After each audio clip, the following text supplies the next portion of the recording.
Hi, good evening, everyone. So, Good Sandy, evening. Good evening, ma'am. good evening. Good evening, Yes, ma'am. good evening, Tasleem. So, Sandy, this is your first class, or I think you were there before with English Prince. Sandy, can you hear me? Hello, Sandy, can you hear me?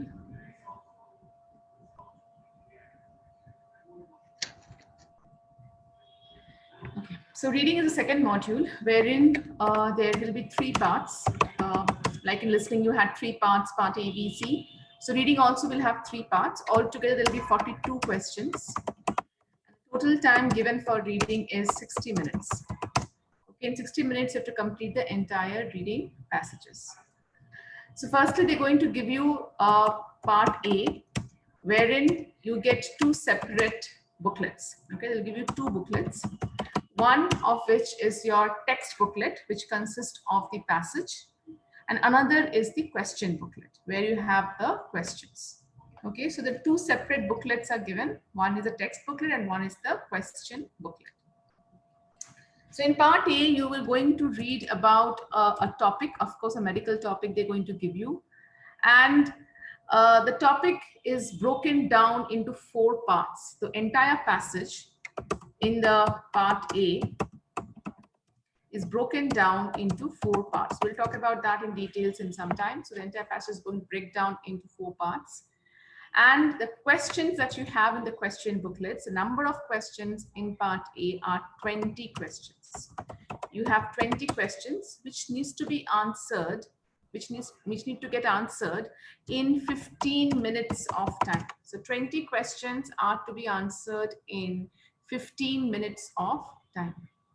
Okay, so that's a big challenge out here. 20 questions pertaining to part A are to be answered in 15 minutes. After this time is over, they're going to take away both your question booklet and text booklet of part A, and they're going to give you part B and C together in a separate booklet. Okay, so in that next booklet that you get part B and C together. In part B, you are going to read 6 different extracts. Okay.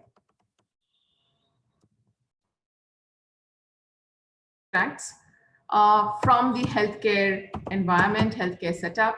So they can be given information of how to manage the patient care, or they give you information about what are the guidelines to be followed in guidelines to be followed by healthcare professionals.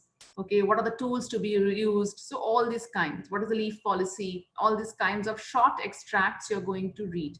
So 6 different short extracts, I would say, you're going to read in part B. And all the questions in part B, so from each of these extracts, you're going to get 1 question. So altogether, you have 6 questions to answer in part B. So 6 different short extracts related to healthcare environment they're going to give you, and there will be each question from these extracts. So altogether 6 questions, and the question types out here are multiple choice type. So they give you a set of options. 3 options are given. You have to choose the right one. In the way, part C, you will read 2 lengthy extracts. Okay, 2 lengthy extracts, and extracts can be about 6 to 8 paragraphs. So a passage which will consist of 6 to 8 paragraphs you're going to read, and it's about serious medical research topics, okay, which you might have an awareness or which you might not. It is not related to your profession. So as you know, listening and reading in OET is not based on the profession that you're working. It can be from any part of medical field. So part C, you're going to read about lengthy extracts, consist of serious medical research topics.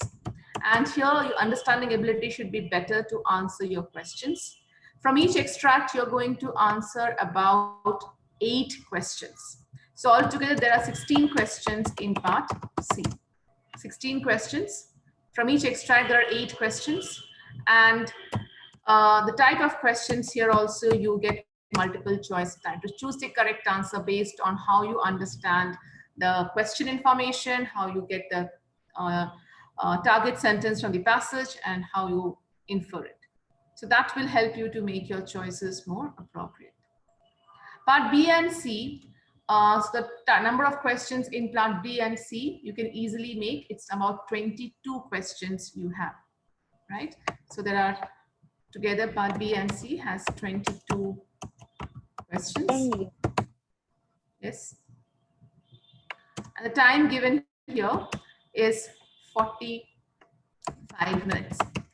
15 minutes is gone for part A, so the remaining time you have it for part B and C. Each question in your reading carries 1 mark. There is no negative marking. So either you make the correct answer, you get 1 mark. If the answer is incorrect, you get no marks for it. So there is no negative marking. So our target is to reach the grade of B, okay, to get 350 points out of 500. And to get the target score of a B grade, you will have to make at least 32 questions correct from your given 42 questions. 32 has to be the correct answer. Okay, so as the passage's complexity, the level of difficulty of the passages will increase as you move from part A to part C. So you should actually focus more on part A. And out of 20 questions, your target is to get minimum 19 or get 20 out of 20. It's possible to get that score in part A if you follow certain principles and guidelines that we tell you, strategies that we're going to teach you. It might help you to reach this target score. So if you can get this chunk score in part A, then of course, even if the difficulty level increases in part C, you will still be able to manage your score or your target score of 32 points. So if you get part A, the score, and then in part B, if you can manage to secure at least 5 questions correct out of 6. And finally, in the part C, out of 16 questions, if we can get at least 8 or 9 correct, I can reach to my target score of 32 points. Yes, so this is the way we look at things. Of course, part C depends on a level of understanding, depend on your comprehending ability. You might even score better. Okay, but we should not lose out on part A, because doing that incorrectly can definitely increase our pressure in part C, wherein not only the passage information is slightly little complex to understand, even the options can be a little tricky, and you might get puzzled or confused as which can be the right answer. Okay, so we'll talk about each of these in details in this week, but starting with part A first and discuss that in details in today's class. Okay, so any questions from here? Anyone didn't understand any part of the talk? Okay, so I hope it's clear to everyone. So this is the text booklet, and you can see the passage is given here. The entire passage, the main heading is fracture, dislocation, and spring. This is your main heading of the topic. The entire passage is broken down into 4 parts, and each part is labeled. You can see text A, text B, text C, and text D. So the entire passage will always be labeled with the following labels as A, B, C, D. You won't get more than this, or you won't get less than. So every time you're going to get a passage which is always broken down into 4 parts, and each of them would be labeled. Out of the 4 parts, at least 1 to max 2 can be a diagrammatic representation. At least 1 to max 2 can be a diagrammatic representation, by which I mean it can be statistical information, statistical illustration, or a non-statistical one. So they can give you a table, as you can see here. They might give you a line graph. They might give you a bar chart, statistical data. Okay, or they might non-statistical, like a flow chart or a process diagram. That kind of information can also be given. So at least 1 to 2 can be a diagram representation given in part A only. You won't see it in part B, neither in part C. Okay. Now coming to the question booklet. The question booklet is again The 20 questions are broadly divided into 3 parts. So you have 20 questions, but they're broadly divided into 3 parts. So when a 20 is divided by 3, it's unequal. So some questions can be 6 in one, or there can be 7. Okay. So the first set of questions that you can see are known as paragraph matchings. What you need to do is that by understanding the question statement, you have to clearly match to which text label does it belong to. Does this information lie in text A? Does information lie in text B? Does this information lie in text C or in D? So you have to match the correct labels against the question statement in the provided spaces here. Okay, so this is called paragraph matchings, and you have to understand the question statement. You have to know where the answer would lie in your text booklet and match those text labels out here. Okay, so questions can be 6 to max 7. The next set of questions that you're going to get is known as answer short questions. They give you a very straightforward question. The source of this, the answer to this definitely lies in your text booklet. So you have to manage to extract the source sentence from the passage and write the answer clearly as what is required to be written. You have to write it in the respective blank. Okay, that's the second type of question. Again, it can be 6 or 7. The third type is called as a gap filling question. So here they give you the spaces between the sentence. It can be in the beginning, middle, or at the end. You have to fetch the answer from the text booklet again and write the answers clearly in your blanks. In any circumstances, you are not supposed to write from your own knowledge. Every answer has to be extracted from the given text booklet only.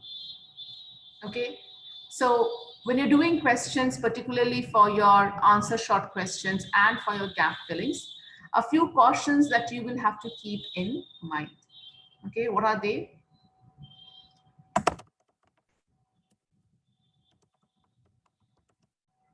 Firstly is the word count. Okay, now they tell you to write a word or a short phrase. That's what they're given as a question instruction of how much to write a word or a short phrase. So we suggest to you, you must not write anything more than 4 words.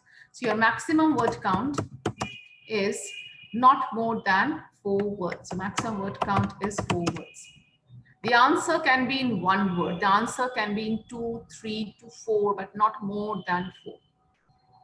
Depending on what the question has been asked, depending on how you find the source sentence, what is the effective extraction of answer that you get from your source sentence, you must write that clearly in the given spaces for answer short questions and for gap fillings. Okay, so you should never write that you have to write 4 words only. The answer can also be in 1 word. The answer can also be in 2 or 3 words as well, depending on the question and the source sentence from where you extract your answer from. Okay, so that's you have to be keeping in mind. You should not write anything more than 4 words. Of course, when you're writing the information from the text booklet to your answer sheet, it must be 100% correct. Okay, that means you're not supposed to give any alternatives. Okay, you just change the word, give a synonym of what has been given in the text booklet is not recommended. You have to write exactly the same word as given as a part of your source sentence, as a part of your where question information or target information is there in your passage. Extract the answer and write it clear with no changes to be made, neither in meaning, nor in spelling, and nor in singularity or plurality. So the answer is given in singular, you write in singular. The answer is given in plural, you write plural. So no changes are appreciated.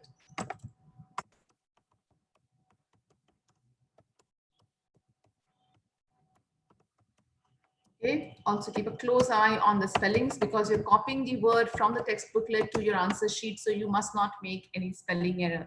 These may be silly errors and cost you a mark. So be very careful. Okay.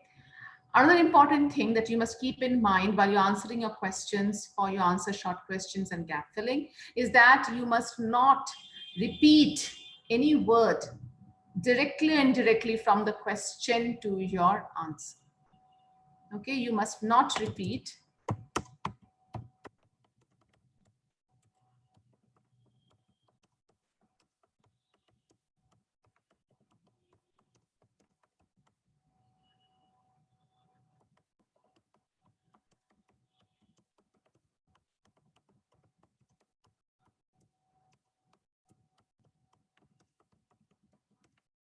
Okay, so you must not repeat any word directly or indirectly from the question to your answer. Okay, so if any information is given, suppose for example, let's give an example. Say a question is given, what must be given to a patient having severe, just taking an example. Okay, what must be given to a patient having severe?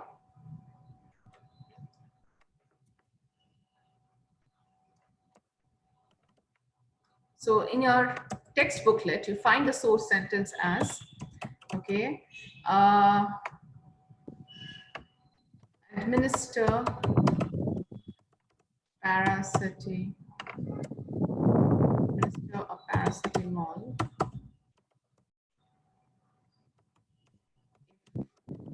the headache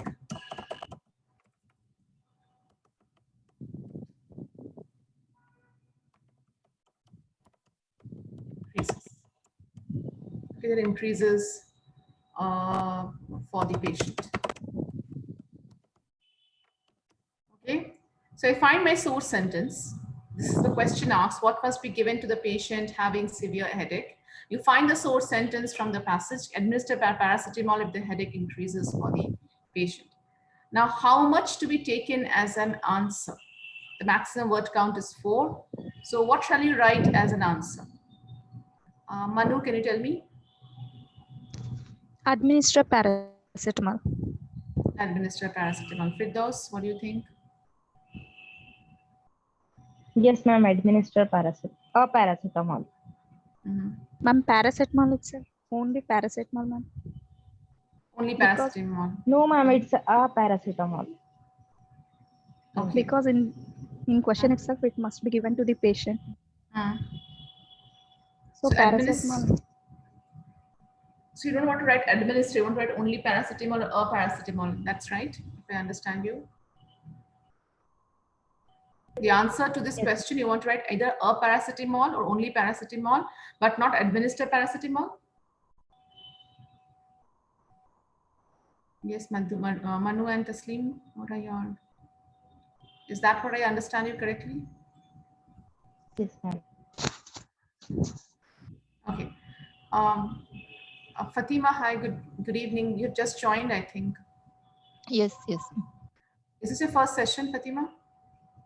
No. This for reading. This is my first. Just wait. For reading, this is my first session. Okay, so you were for writing and speaking, you are already done with? No. Only for I have joined for speaking one class, and this is my second class. Class. Okay. Ma'am, administer paracetamol is right, ma'am. Administer paracetamol. Okay, so what must be given to the patient having severe headache? Okay,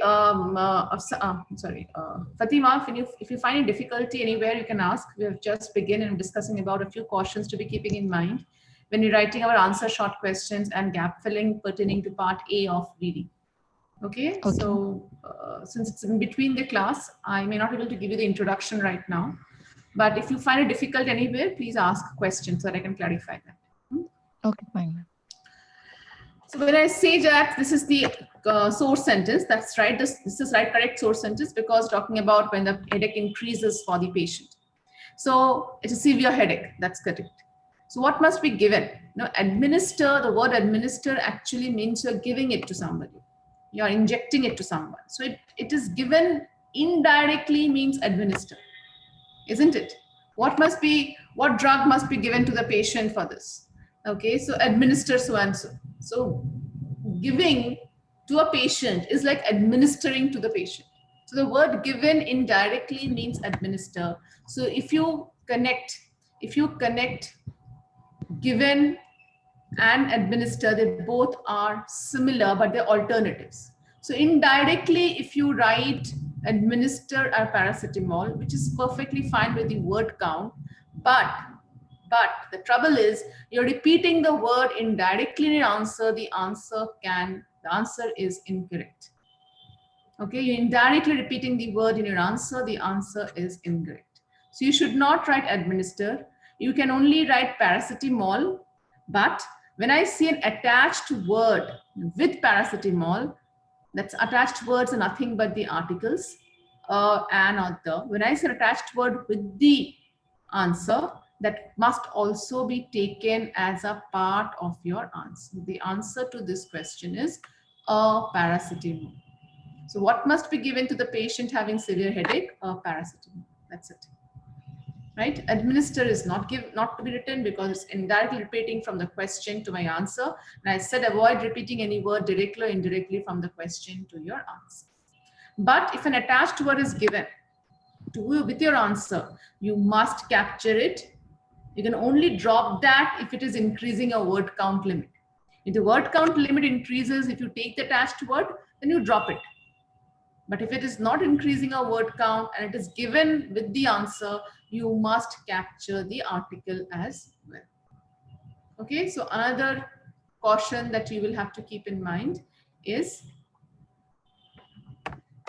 if any attached words which are articles like a and the are given along with your answer, you must capture them as a part of your answer. Okay.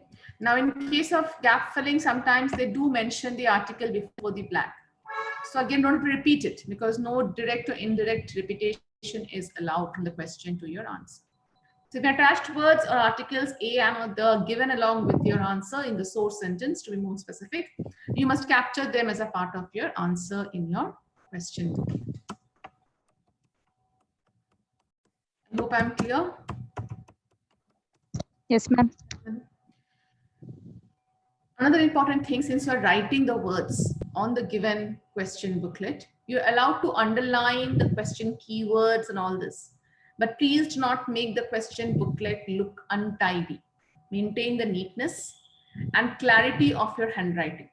Okay, so the booklet must be neat because this will be evaluated by a human examiner. So keep the question booklet neat.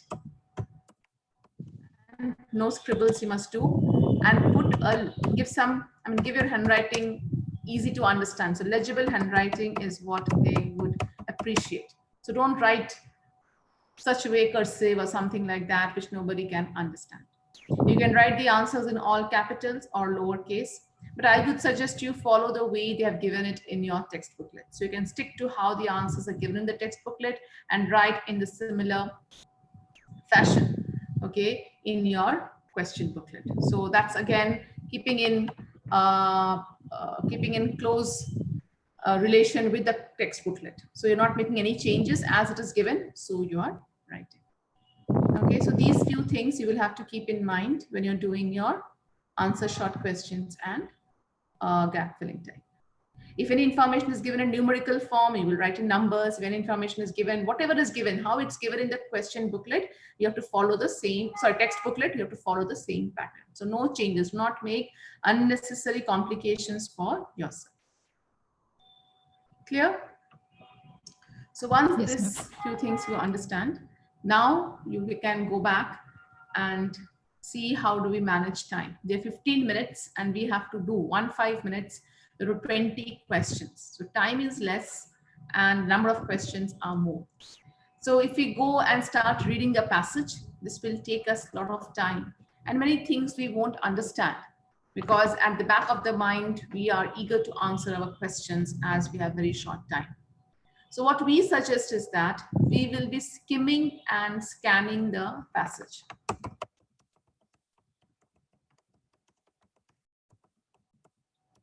Skim and scan the passage. But what will I skim and what will I scan? There are a few expressions that you will be skimming and scanning from each of the text A, B, C, and D, and underline them. Okay, we will talk about those 12 key expressions. So you will be underlining 12 key expressions, okay, from the entire passage. Okay, wherever you find those expressions, you will underline them. As we underline them, also try to understand them quickly. Understanding does not mean to read the entire sentence. Read a few words close to it, read the word along with the heading, and try to understand it. Don't try to read the entire sentence because you do not have such time, so much time you do not have. So try to understand them. Oh, sorry. Scan entire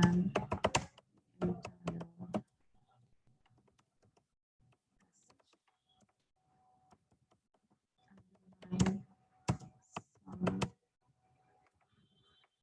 12 key expressions. At the same time, understand them quickly without wasting time, without reading the entire sentence. Understand them quickly and remember them. This remembering of these highlighted words that you will be doing. This highlighted words that you remember will help you to come up with your answers in less time. If you remember what you're underlining, this will not only help you to connect with the question when you're reading, you know where the answer would lie, and you will go to that right text and extract the answer in little less time. Okay, so that is what we are going to look forward. So when you're doing the groundwork, we are not going to read the entire passage.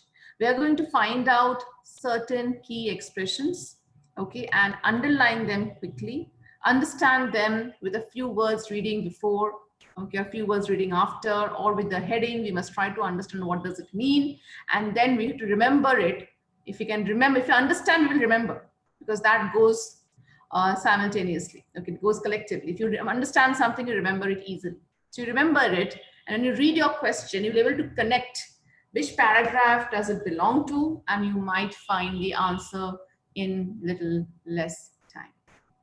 Okay, so that is what we are going to look. And when you're finding those key expressions, you are not supposed to read. No reading, it's skimming and scanning, looking for that particular expression in your paragraph. Okay, skimming means you have to look from left to right or up and down. Okay, and scan it to find that. Never read it. Okay, so this is the groundwork. Let's start with it. The first thing that we are going to highlight is what is known as the heading of the given paragraphs. So coming to text A. So firstly, we know the heading is fracture, dislocation, and springs. The entire topic that we are going to have in this part A right now is about fractures, dislocations, and sprains. They might talk about what are fracture, what are dislocations, what are sprains, and how to deal with it and everything. Okay, so let's start with text A. Can you find any heading of this topic here in text A? Do you see any headings? Fractures, dislocations, sprain. They're not actually headings, David, but they can be treated as subheadings. Heading can be something that's given here, okay, or mentioned in the middle part of the topic. So we do not see any heading for text A. Okay, so we move to text B now. Text B, do you see any heading? Simple fracture Simple of fractures limbs. of limb. What do you understand by that? Quickly, fast. That this part B consists of what are simple fracture of limbs. If a simple fracture happens, what needs to be done and how it occurs, all these things they might have discussed. We are not going to details, but as we are underlining that, we must quickly understand what does it mean. Next, going to part text C, do you see any headings here? No, ma'am. No. What is this? Drug therapy Drug protocol. therapy protocol. They're Subhead. giving some, yes, it's not subheading. Subheading can be headings like this, which is given below after the main heading. There are some subheadings given. Okay, for example, as you saw in text A, These are called the subheadings. You're giving, there's no heading actually, but they have given fracture dislocation sprains as subtopics. Okay, like for example, in text B, these are the subheadings, immediate management. From the main heading, these branches it out. So here text C, the main heading is about drug therapy protocol, which means what are the norms or rules and regulations to be followed in providing drug to the patient. So as you understand, protocol means rules and regulations. Text D, do you have a heading here?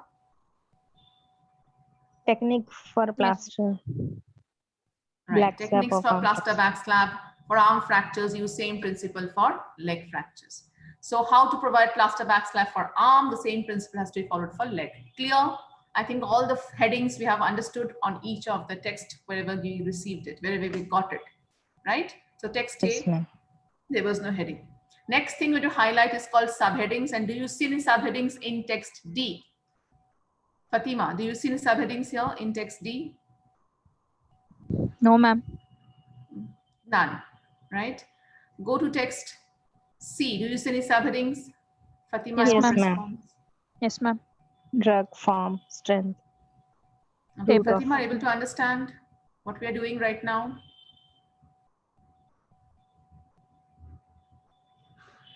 Fatima, Bindu, you just joined, I think. We are trying to do the groundwork of our reading process, okay? We're doing part A and we have no time to read the entire passage, but we'll be highlighting certain key expressions. Okay, if possible, get the recording of this, or you might attend the initial part in some other time when reading is taken up. Yes, ma'am. Initial part you missed out. Yes, so Fatima, do you see any subheadings in text C? Subheadings. Yes. This morphine. No. They're not subheadings. Subheadings will be a heading which is branching out from the Okay, main. drug form strength, route of That's the administration. names of the tables, but again, they're not subheadings. So actually in text C, we do not have any subheadings. Okay, there are no subheadings in text C. Okay, coming to Okay. text B, do you see any subheadings? Yes, ma'am. Immediate management. What does it mean? Don't read, just understand the name. You should understand what does immediate management mean, and management in medical terms, not in general terms. Okay, so what does immediate management means? First aid. Immediately, yes, immediately, urgently, what kind of treatment can be given to the patient who is suffering from simple fracture of limbs? Quickly connect to the heading. Clinical assessment, what does it mean? Don't read the topics, don't read information fast. And clinical assessment, assessment means evaluation. Assessment means examination.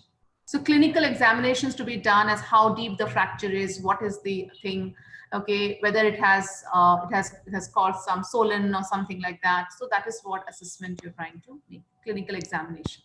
That is given here. Lastly, we have again management. What does management means? Management again Treatment? means treatment. Treatment. Yeah, treatment given for a simple fracture. So one is immediate treatment, one is only treatment, and how to treat a simple fracture of a limb. Coming to text A, now we can highlight the subheadings: fractures, dislocation, and sprain. These are our subheadings. Now quickly understand what is that given about. So fractures means buckle or break in the bone. So trying to define what is fracture. It's a buckle or break in the bone. Dislocation is where? That means again defining what is dislocation. Sprain is a, so again defining what is sprain. So in text A, they define what is fracture, what is dislocation, and what is sprain. That has been given in text A. Okay, so headings and subheadings done. The next thing that we're going to highlight is known as your bracketed expressions. Information given in brackets. Do you see that in text A? Any brackets? Yes, ma'am. Yes, ma'am. Buckle or break. Buckle in or the break bone. in the bone. So fracture is defined as a buckle or break in the bone. A fracture is what? Nothing but a buckle or break in the bone is what is fracture. I quickly understand that. Moving on to text. I think apart from that, there is no brackets here in text A. Do you see any brackets apart from that? No, ma'am. No.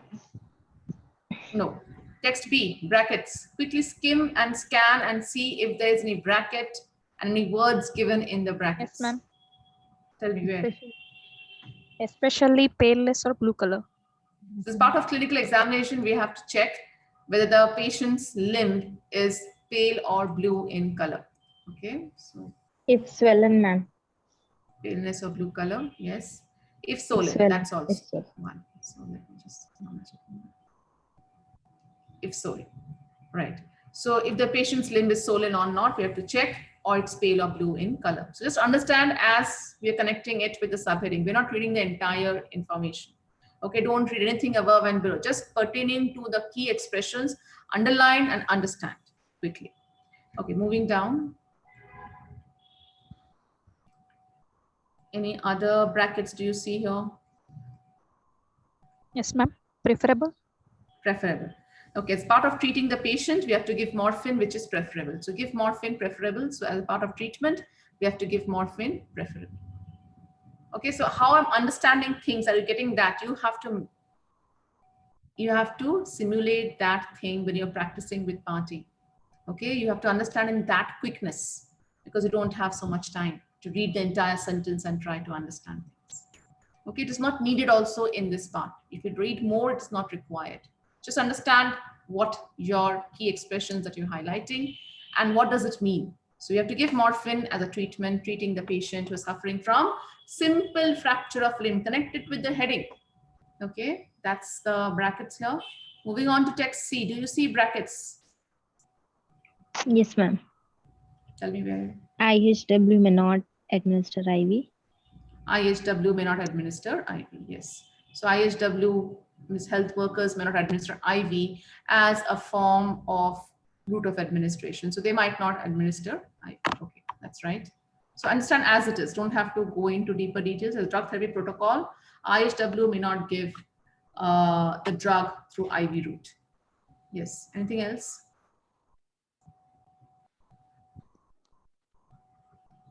Any other brackets do you see? Okay, moving down.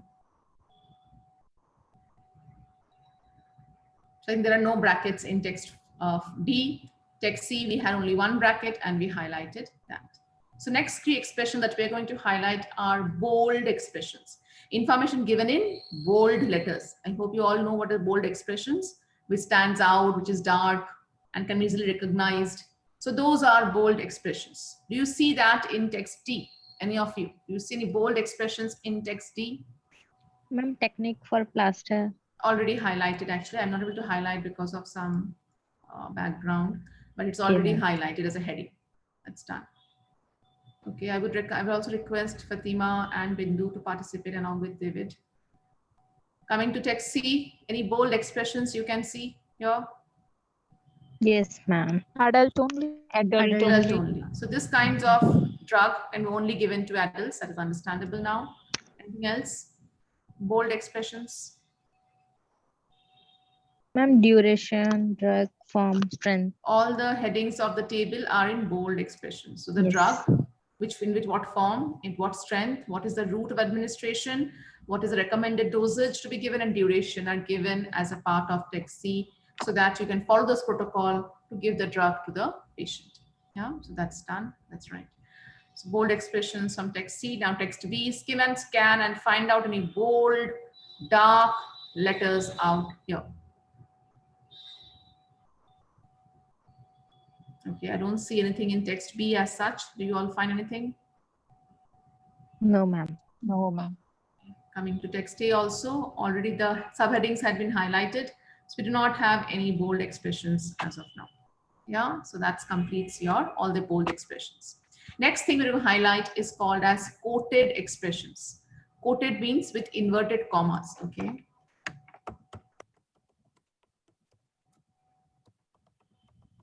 Information given with inverted commas open, inverted comma close. Okay, such expressions are known as your quoted expressions. If you see them, please do highlight. Text A, do you see quoted expressions as such? Anything in quotations, inverted commas, do you see them? Still skim and scan and check. Do you see any quoted expressions in text A? No, ma'am. No, ma'am. B. No.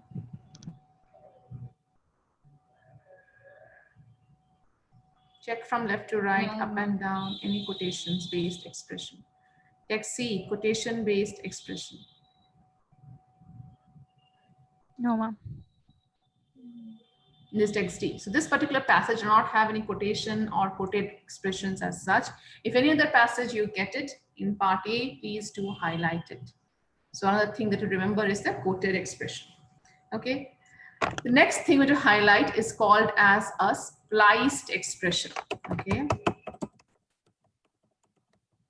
Spliced expression are the ones where they give you the information with dash, word.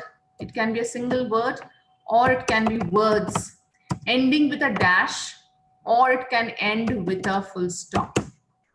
Okay, so dash, word, or words ending with a dash or ending with a full stop. The colon is not the expression. It's just to explain you, I'm giving the colon. Dash, word, or words ending, either starting should be with dash, ending can be with dash, ending can be with full stop. Such expressions are called as spliced expressions. If you find them in your respective paragraph, please to highlight, but if it occurs too many times, if the occurrence of this in a particular paragraph is too many, please do not highlight it.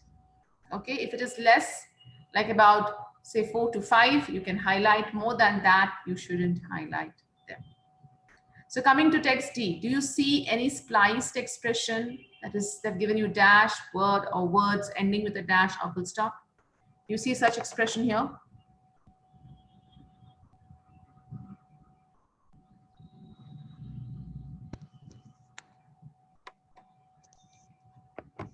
Yes, tell me. 2 to 2 3 to 3 centimeters. centimeters, 2 layers. 2 to 3 centimeter. This is actually the range they're giving. 2 to 3 centimeters should be the width. This is not a spliced expression. Okay, spliced expression is this one. Yes, 2 layers, 50% overlap. Two This is a layers. spliced expression. Okay, so that can be highlighted. 2 layers, 50% overlap. I'm saying highlighted, actually you can only underline. You cannot highlight. You don't get highlighter pen there. So 2 layers, 50% overlap. What does it mean? As a part of plaster backslap for arm or leg fractures, you can put, when you put the second step, because it's in the second step, you can see it here, you have to give some 2 layers which is overlapping from the main one. So once you give the first layer, the second layer has to be 2 layers, 50% overlap. Okay, so you can understand in that way as a part of a plaster backslap, as technique for plaster backslap, when you're putting the first layer and then when you put the second one, it has to be overlapping each other. Okay, and which can be done with a cotton paddy if you can just skim it and find it out.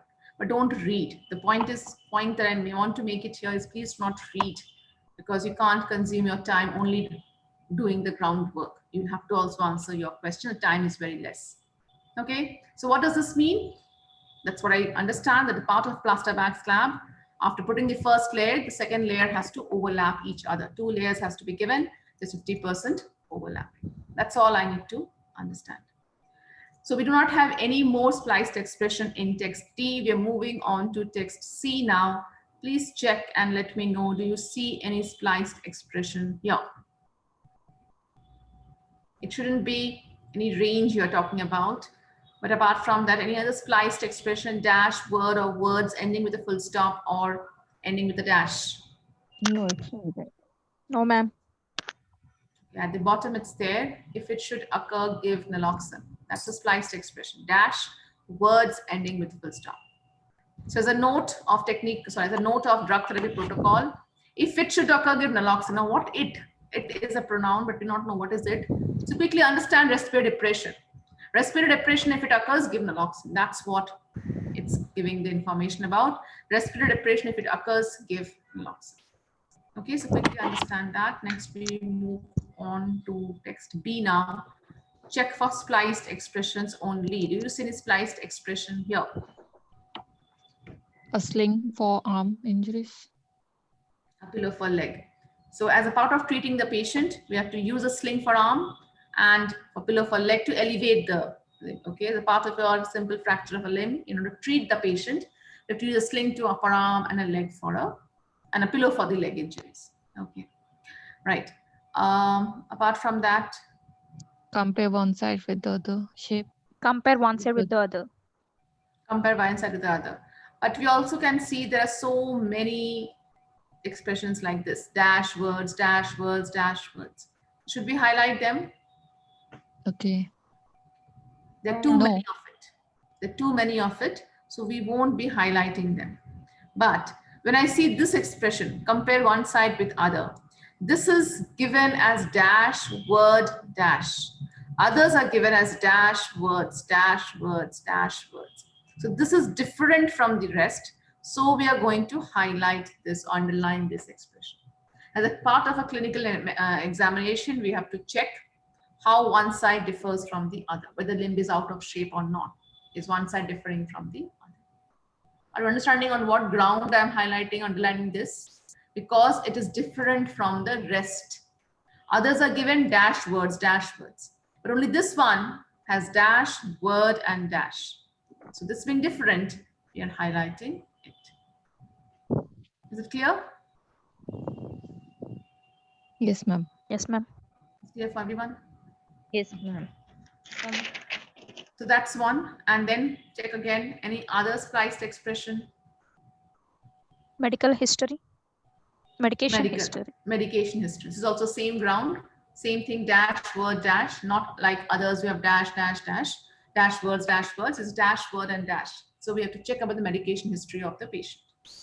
That's it. Just understand as you are underlining. Ma'am, the limb is out of shape. Right. Yeah, that's what we're highlighting. This already. Just highlight this one. This is the entire sentence you can highlight. Yeah, that's a spliced expression. Clear? Okay. Coming to text A now. Do you see any spliced expression here? No, ma'am. None. No, So ma'am. that's all for spliced expression. Next expression I want to highlight is called as capitalized expression. What does it mean? When an information within a sentence, please hear very carefully, within a sentence starts with a capital letter. Okay, when any word within a sentence starts with a capital letter, that needs to get highlighted. Okay, not a word at the beginning of a sentence or a beginning of a paragraph, but within a sentence, if any word starts with a capital letter, that needs to get highlighted. So in short, I'm actually referring within a sentence, when do we write words in capital letter? Within a sentence, when do we write words in capital letter?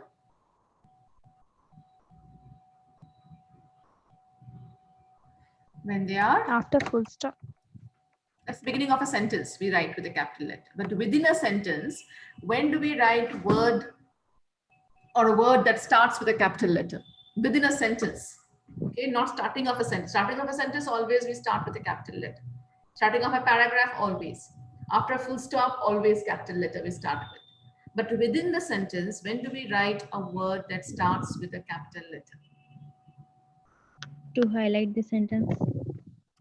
When we're referring to proper nouns.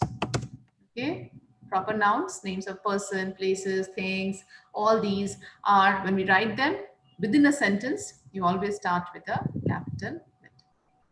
Okay, so any proper nouns, if you find it as you skim and scan your text, if you find information within the sentence starts with a capital letter, please do highlight it.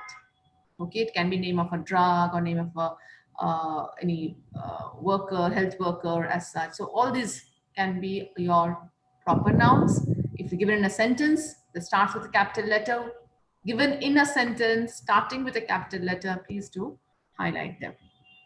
Okay, so text A, do you see any such expressions here in text A? Clinically. That's after full stop. Within a sentence, you're getting my point. Within the sentence, if anything that starts with a capital letter, if I say, I will leave for England tomorrow. So England, I will write E in capital letters within the sentence. You get my point? Okay. Proper nouns. I will leave for England tomorrow. If I say this, then E is always in capital letter. It has to be. Within the sentence, it will start with a capital letter. So that kind of expression is what I am talking about as a capitalized expression. Not starting. I will always be in capital. Okay, I also, when I write in the middle of a sentence, we start with a capital as well. But beginning of a sentence starting with a capital, then we will highlight many sentences, because every sentence that will start will always have a capital letter. So many things gets highlighted. But within a sentence, if any word information is given starting with a capital letter, is that you must highlight. Am I clear? Am I clear to everyone? Are you understanding what is capitalized expression? Yes, yes. Anybody having a slightest doubt, please ask. Okay, so we don't see that expression here. There is no word within a sentence that starts with a capital letter. Okay, everything is given in lowercase, and then when we have uppercase, that's starting of a sentence, which we must not highlight. So done with text A, come to text B. Text B, also just check, do you see any capitalized expression within a sentence starting with a capital letter? Just skim and scan and keep on checking such expression.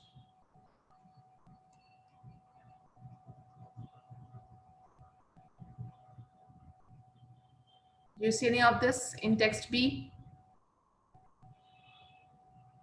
Any expression that within a sentence starts with a capital letter? Yes, David, No. Taslim, Fatima, Bindu. An No, ma'am. example. Examine, Swan. Which No, one you're talking about? warfarin. Warfarin. No, that's not a capitalized expression. Starting with a capital letter, so not capitalized. So I don't think we have anything here, because every word, every sentence starts with a capital letter. Within a sentence, I can't see anything starting with a capital letter at all. So none Yes, to be highlighted here. Go to text C now and check. we have healthcare, authorized indigenous healthcare, medical officer. So indigenous healthcare, health worker, capitalized. Medical Officer, capitalized. Nurse practitioner, practitioner. capitalized. All in a one sentence. They're starting with a capital letter. But if you see such expressions occurring too many times in the same paragraph, do not highlight it. Just like spliced expression, I said, if you see same type of expression occurring too many times in the same paragraph, don't highlight. So the next line that I see, scheduled medicines, rural and isolated practice, registered nurse, is not needed to be highlighted. Okay, because there are too many starting with a capital letter, we are not going to highlight. But in the previous sentence, we had indigenous health worker, medical officer, nurse practitioner. These are all capitalized proper nouns, so we are highlighting them. Okay, apart from that, anything else that you want to highlight?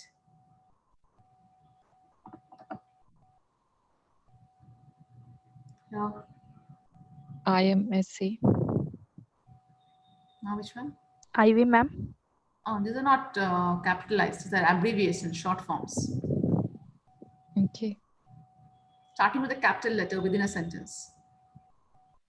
So you can highlight this information, consumer medicine information. Consumer information. So within the sentence, it starts with a capital letter. So consumer medicine information. What is the information giving?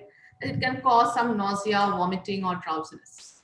So when you take this drug, it might cause some nausea, vomiting, and drowsiness. So understand what is the medicine information. Can occur these all things. So quickly, fast, connect things. Okay, the name of the drug is a proper noun, so we can highlight it. And the form is also can be highlighted as it's given as Numerical. This is a proper nouns, capitalized expressions. I'm again saying it is referring indirectly to proper nouns. Because in a sentence, I can only start writing with a capital letter. In a sentence, I can only start a word with a capital letter when I'm referring to proper nouns, name of person, places, things, animals, all that. So thus, this is what we are highlighting. Occurring of too many times, we will not highlight. So those are the words we highlighted in the first line. Then the name of the drug you can highlight, the form, and this is again a capitalized expression. Okay, come to text D now. Check, do you see any capitalized expression here? Anything within a sentence that starts with a capital letter? No, ma'am. Anything? No, it's not there, ma'am. This is Paris 1 centimeter. P is in Paris, capital yes, letter. So you have to really skim well. Paris 1 centimeter is a part of plaster back slab. You have to give the plaster of Paris 1 centimeter. That's it. Yeah, so plaster back slabbing, need plaster of Paris 1 centimeter. Done. So capitalized expression done. Next thing that you want to highlight is known as numericals. Numbers, digits, values. Again, if it occurs too many times, do not highlight it. Less in occurrence, do highlight in the particular paragraph. So text D, do you see any numbers or numerical expressions which are still not highlighted and you can, it's not occurring too many times. 2 to 3 centimeters. Correct, 2 to 3 centimeter. What is 2 to centimeter? The width. Okay, it's the first step of plaster back slab because the first point is given. The width should be 2 to 3 centimeters. So the first thing that you're putting on your plaster back slab, that width they're referring to be as 2 to 3 centimeters. I'm not reading the preceding sentence, nothing. Just the before two words I'm trying to connect and then connecting it with the heading. The part of technique of plaster back slab. The first step when you're trying to put the layer, that is about width should be 2 to 3 centimeters. Okay, so you have to understand with these headings only. Okay, with the headings to connect what you're underlining. Right. So once done here, we move on to text C now. Do you see any numbers here? 10 mg Yes, per ma'am. ml. 10 mg is the strength of this 0.1 ampule. 0.1 to 0.2. 0.2 mg. A kg so given through IM route and a max of 10 mg can be given. Okay, similarly through IV route, we can give 2 mg 2 mg. and then it can increase 0.5. slowly to 0.5 to 1. Every 3 to 5 minutes, we'll have to repeat 10 that mg. and max of 10 mg. Right. Apart from this, Ma'am, Greater or 70 less years. than 70 years. 70 years, that means age. So what is referring about age here? Just quickly understand, we must give the lower end of dosage. So patient Patient's greater or age. equal to 70 years must be given the lower dosage. That's it. Yeah. So please remember again, if these numbers are occurring too many, like if it's too much of numbers, do not highlight. If it's less in occurrence, please do highlight. Okay. So when I say coming to text D, you see the numbers are given so many. If you highlight everything, then the entire paragraph gets highlighted, doesn't serve our purpose.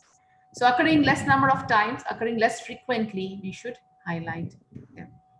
So I think done with text C, all the numerical values, and we also understood what we highlighted, what is the strength of the ampule, how much to be given through IM route, how much through IV route, and patient over or equal to 70 years, how they must be treated. Yeah, so I think it's clear. We move on to text B, numbers. Numerical expressions, quickly skim and scan. Digits, values, numbers, just see and highlight them. Did you find anything in text B, numbers? None. No, ma'am. Text A, numbers, No, ma'am. none. Okay, so that's done. So we found it in text C and to some extent in text D, that's all. Next expression is known as your point-wise details. Point-wise details means information given in bullet points, in asterisks, in dash. So they give you in some enumerated form. Okay, so that kind of expression is what we need to highlight. They might give it alphabets like A, B, C, D in point format. This type of expression should only be highlighted if it occurs less in a particular paragraph and not too many times. So 5 or less than 5 should be highlighted. More than that, we shouldn't highlight that in that paragraph. So if you see more than 5 or 6 expressions, 5 or 6 and point-wise details, don't highlight them. 5 or less than 5 would be highlighted. So text A, do you see such point-wise details as I'm telling that? Do you Yes, ma'am. understand? Tell me. Closed where the skin is intact. Okay, closed. That's a point. And compound. What are they? Talking about the types of fractures. Okay, you also understand this medical term, closed fractures and compound fractures. So fractures are either closed and compound. So the two types of fracture discussing, one is closed and one is compound. Understood? Now, do you see any other point-wise details in text A? None, right? No, ma'am. Text B, point-wise details.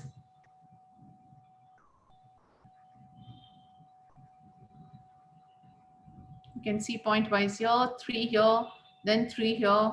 3 Then years. you have all this in point format only with spliced expression. Again, in management, you have so many. So many pointwise details. We are not going to highlight any of them because it's occurring too many times. So we're not going to highlight that. Am I clear?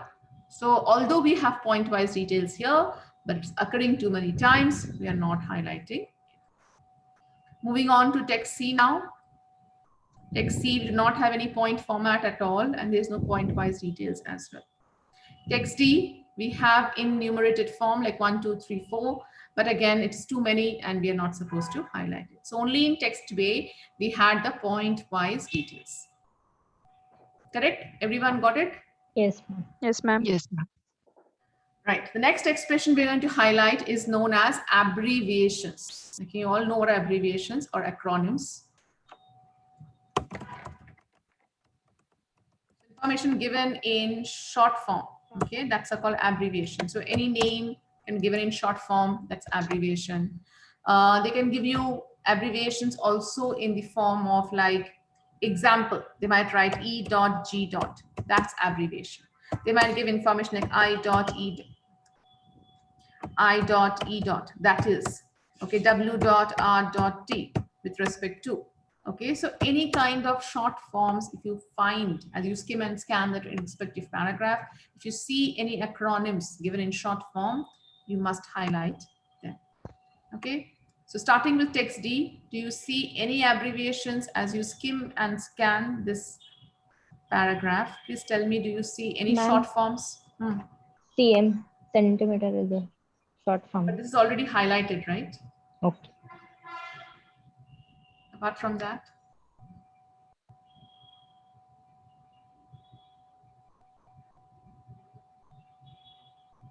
don't read, just skim and scan. Get the habit of just moving your eyes from left to right and just see if any abbreviations are there or not. Do you see anything as such? No, ma'am. Yes, No, ma'am. Move on, text C. Text C, any abbreviations which we haven't IM. highlighted? IM. IM, intramuscular, yes. IV, okay, intravenous. So all these we can highlight. These are short forms of the nouns. Yes, then we have what? MO by NP.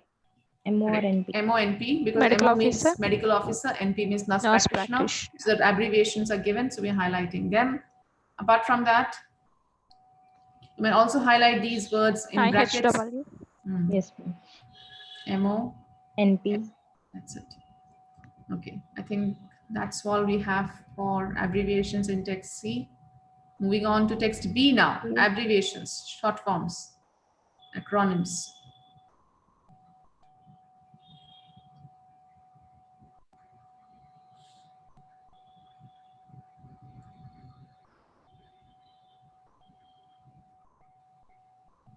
Example, Madam.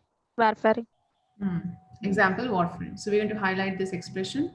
As a part of your medication history, you have to check whether the patient has taken this drug, warfarin. Okay. So that's one. Next, we move on to text A now. Any Example. abbreviations? Elbow example. Example, elbow dislocation. Yeah, example, twisting or violence to bones in fractures. So fractures can occur by twisting or violence to bones. Dislocation, elbow dislocation or falling on an outstretched hand. That's an example given in abbreviated. So elbow dislocation can happen when you fall on an outstretched hand, and twisting or violence to bones can cause fractures. Okay, so we understood these two examples, and that's all for abbreviations we had in this passage. Okay, individual text we examined, and we could find these abbreviations only. Then we have the next expression, which are called as negatives. Okay, negatives. Information given in the form of no, not, nothing, null, nil. So all the negative expressions that we can think of: never, no, okay, none. All these words, if you see it, any of your text, please to highlight as it refers to a negative expression. Okay, so starting with text A, do you see the negative expressions like these words? Do you find them in your text A? A negative information given? No, ma'am. None. None. Okay, moving to text Text B, negatives.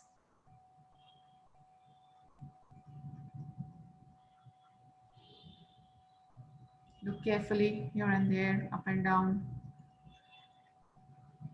Any negative expressions that catches your eye? Not allergic. Right, not allergic. If you're not allergic, give morphine as a part of treating the patient for simple fracture of limbs. Right. Next, text C. Negatives.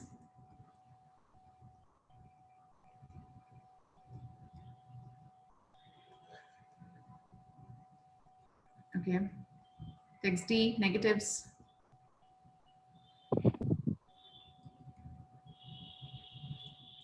Is it there?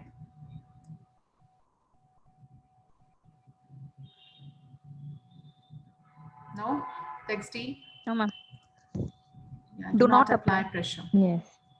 It's part of plaster backslide. Should not apply pressure on this part or on this bony prominences. Do not apply pressure on that part. That is what is being suggested. So this is all the negative expression. The last expression is called as interrogatives. When you find a question statement given, okay, that's what you need to highlight. A question statement means it will start with a question, end with a question mark. That's called a question interrogative. That's called an interrogative expression. Okay, so expression which ends with a question mark and it is asked with what, which, when, where, do, did. These kinds of questions are there, and that is known as interrogative. So just scan your passage or scan your individual paragraph and see, do you see any question mark, any statement having a question mark here? Skim and scan and check any question mark in text D. None. C. None, right? No question mark I can see. Text B, question marks, having a question statement.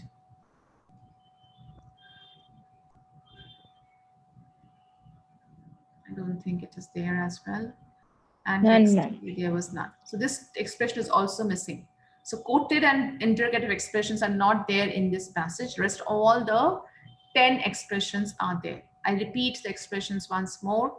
These are heading, subheadings, bracketed expressions, bold expressions, quoted expressions, Quoted expression. spliced expressions, Expression. new capitalized expressions within a sentence starting with capital letter, numbers, numerical expressions, pointwise details, Pointwise details. Abbreviation. abbreviations, negatives, and Question interrogatives. statement. Yeah, question statement, interrogative. So all these 12 expressions, when you get your part E to work, you have to scan it. So here I did it individually so that you can understand it for all the expressions. When you get your part A practice papers and you have to practice, you check in text A. Okay, in the first text, how many expressions you can locate out of the 12. Those 12 expressions must be on your fingertips. You must remember them so well. And as you scan your text A, how many expressions you could find by skimming and scanning, do underline, understand, and remember. Okay, so you should see how many expressions we can find here. Subheadings, we can find here brackets, we can find here abbreviations, we can find here pointwise details, all that. So quickly highlight them and understand what you are underlining. Similarly, go text B, see how many expressions you can spot, do that. But only through skimming and scanning method, no way of reading must be incorporated. The entire groundwork must be completed in 2 to 3 minutes of time. Please restrict with 3 minutes. Do not try to increase it. Okay, keep yourself doing this entire groundwork of highlighting 12 expressions. In some papers, you might find about 10 or 11. In some papers, you might find all the 12, but not in all the individual texts.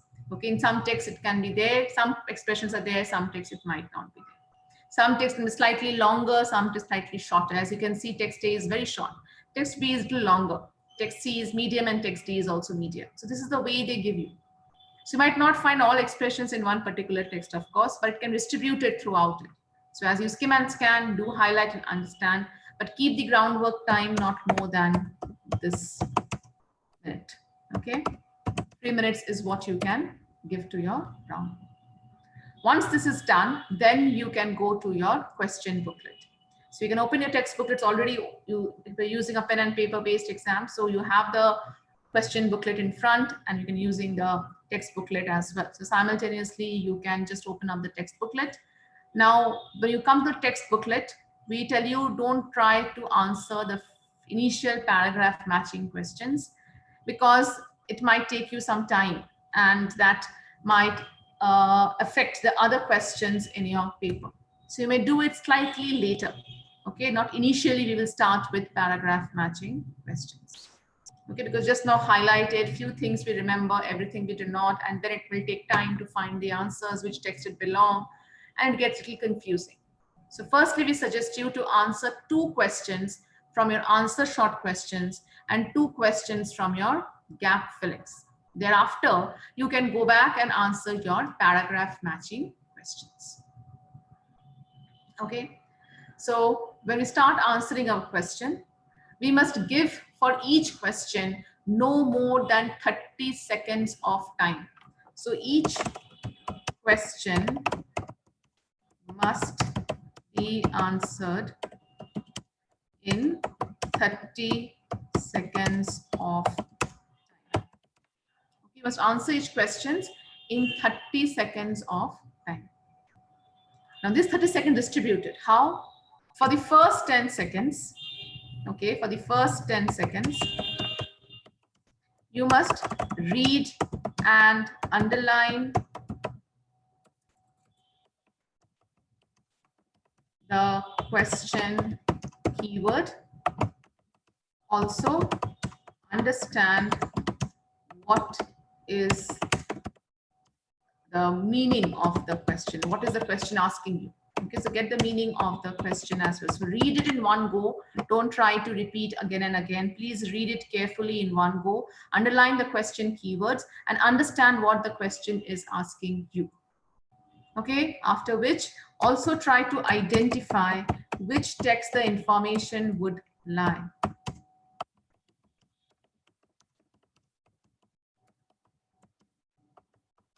Once you've understood the question, you must try to make out which text the information would lie, because just now highlighted a few things you can recollect. You know, such kind of information I can easily find in text D. I can easily find in text C. Okay, so that identification can help you. It can help you to, rather wandering from one text to another text, you know where to look for your answer. So once you read and learn the keywords, understand the question, also try to identify which text the information would lie. In the next 10 seconds,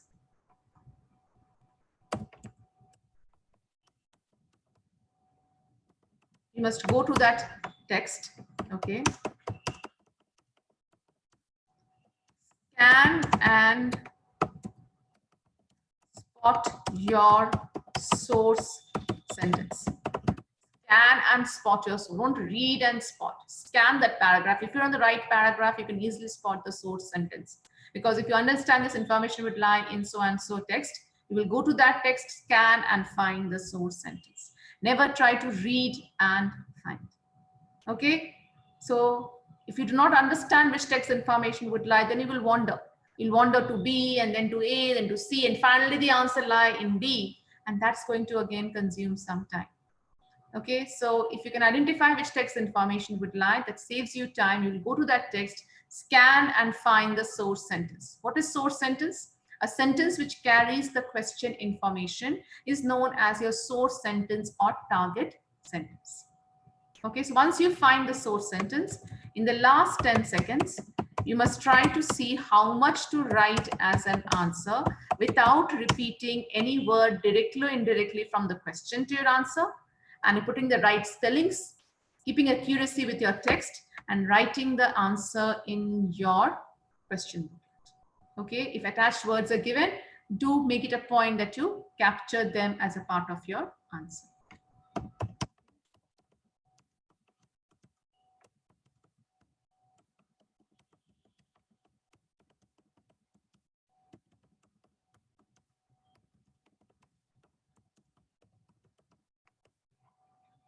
This is the way in which we work. If you couldn't identify which text information do lie, don't sit on it. Try to keep it aside, that particular question, and do the rest. come back to it later. So if any question takes you more than 30 seconds to answer, if you couldn't identify the text, you couldn't understand the question, you keep that aside and come back to it later. So if we give 30 seconds for each question and we have 20 questions altogether, then you're actually spending about 600 seconds, which is indirectly means you're spending 10 minutes to answer all that 20 questions. Okay, if any of the question takes time, keep it aside. We've already spent about 3 minutes for groundwork. So now we are done with 13 minutes. And the 2 minutes now you can utilize for proofreading, proof checking your work, or if any question you couldn't answer at that point in time, you can answer it now. Okay, this is how we need to manage time in this part A. Okay, the 3 minutes is what you have the limitation for the groundwork. Don't make it 5 minutes, please. Then you hardly have time to manage your questions. Okay, so remember all the 12 expressions as I discussed. You'll also be given a handout for the same. Do remember it and keep practicing as you do your part A passages. Okay, with practice, you will effectively remember all these 12 expressions. Okay, so let's start with answering question 8. Okay, and see how do we do that. Anyone didn't understand how the time is to be managed? I hope it's clear to everyone. Yes, ma'am. Yes, ma'am. Yes, ma'am. The first question says, what should be used? What should be used to elevate a patient's fractured leg? So what must be given or used to elevate the patient's fractured leg? Can you tell which text information would like, or did you understand the question? A patient is having a fractured leg. What must be given to elevate, to raise the patient's fractured leg? That's what the question is asking you, right? Question is clear, meaning is understandable? Yes. Which text can you identify this information would lie? A, B, C, D. Without going to the text, just vividly remember. Okay, what was in Management. A? B. Text B. Yeah, what was in A? A was about definition of fracture, dislocation, sprain. And they never mentioned anything about what is the person suffering with something like that. So that doesn't talk about text A. B is about simple fracture of limb, immediately what treatment to be given, clinical examination and treatment. Management. And this seems to be a treatment or management of the patient, of how to treat a patient having a fractured limb and how to elevate it. What should be given to elevate it? That's what the question is asking. So seem to be a treatment side. It can't be in C, nothing about drug is mentioned here. Okay, neither it can be D. Okay, so that way you can easily eliminate A, C, and D. And this D is about plaster backslab, and nothing about plastering or backslab has been mentioned as a part of your question. So thus the question keywords and the headings that I recall from my text doesn't match, but can seriously be in text B. So when you go to the text, you have to scan and spot the source sentence. When you scan and spot the source sentence, you must see that the question keywords can be given in the source sentence either directly or indirectly. So they might say elevation, or they might say raising, or putting up the fractured leg, how to put up the fractured legs, what must be given to raise the fractured leg, to put up the fractured legs. So they might give some alternatives as well. Okay, so you have to scan and find the source sentence. We think it is in text B because it talks about treatment. So as you scan text B, can you find your source sentence? Estling from orange. Pillow, ma'am. A pillow for leg injury. I can see here, they've given the information, elevate the limb. And they've asked me what should be used to elevate the limb. Not the limb, but the fractured leg they have mentioned. So elevation of the limb, if it's for an arm, it has to be a sling. For a leg, it is a pillow. Now go back to the question once more. What should be given to elevate the patient's fractured leg? That means the leg injuries. So to capture a pillow as a part of an answer. So only pillow is incorrect. With the attached word, we have to capture a pillow. A pillow. Okay, so go with specific details given in the question. They've talked about leg. So the source sentence is this entire sentence is a source sentence. But coming to the information given in the question, they're asking about leg fracture. So the answer would be only a Pillow. okay. So put that information clearly in your space given here and write that's it. Okay. Next question. What is the maximum dose of morphine per kilo of a patient's weight can be given using the intramuscular route?